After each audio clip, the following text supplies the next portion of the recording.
Nakitulog ako sa aking katrabaho. Buntong hininga at daing ang napuno ng hangin. Ang pangalan ko ay Jennifer at nagtatrabaho ako sa isang department store sa seksyon ng mga damit ng kababaihan. I have always liked Daniel, my colleague who works in the men's department, kahit friendly greetings lang ang usapan namin.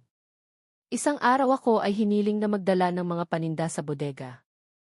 Habang sinusuri ko ang mga kahon at nagsusulat ng mga numero, lumitaw si Daniel na malamang na tumatawid sa makitid na pasilyo kung saan ako naroroon. Nang makita ko siyang paparating, nagkunwari akong yumuko para kunin ang isang bagay, kaya medyo nakaharang sa daraanan niya. "Excuse me, pwede ba akong pumasok?" Nakangiting tanong niya habang marahang hinawakan ang likod ko. Sa halip na magreklamo, sumulong ako ng may biyaya at morbidity. Hindi ko inaasahan ang sitwasyong ito, ngunit ang aking puso ay tumibok ng mabilis. Tumingin ako sa kanya na may nakakaalam ng ngiti at nagtanong. "Gusto mo sila?" "Hayaan mo akong lambingin ka kaagad ng walang damit," bulong niya habang itinaas ng kaunti ang palda ko, at mabilis na pinadulas iyon pababa. "Ang sarap mong sarap," sagot niya, huminto sandali para tikman ang texture ng balat ko, at masuyong hinaplos ang balakang ko. Hindi ko na kailangan ng panahon para mag-isip, ang atraksyon ay kapwa at halata. Sa isang iglap, naging isa kaming dalawa, nagkadikit ang aming mga katawan sa makipot na pasilyo na ito. Ang naipon na tensyon ay nawala sa mga bulong at haplos, habang ang labas ng mundo ay naglaho, nag-iiwan lamang ng alinggaw ng aming pinigilan na pag-iibigan, nang hindi nababahala tungkol sa posibilidad na may makatagpo nito.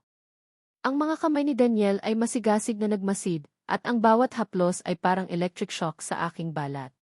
Nagtagpo ang aming mga labi sa isang matinding halikan, puno ng pagnanasa at agarang pangangailangan.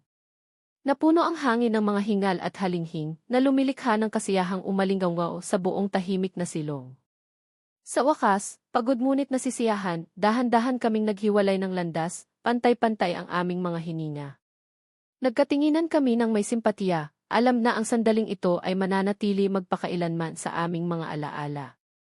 Marahang hinaplos ni Daniel ang mukha ko at bumulong sa tenga ko. "Ito ay simula lamang." Napangiti ako, napagtanto na ang aming relasyon ay higit pa sa pisikal, at sumagot. "Ipinapangako ko, gagawin natin ito muli sa lalong madaling panahon." Mula noong araw na iyon, naging mas madalas ang aming pagbisita sa alak, kahit sa hindi malamang dahilan.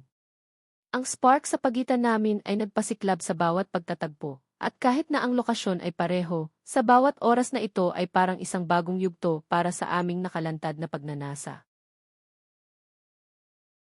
Kung nagustuhan mo ang video, huwag kalimutang i-like at mag-subscribe. Malaki ang maitutulong nito sa amin.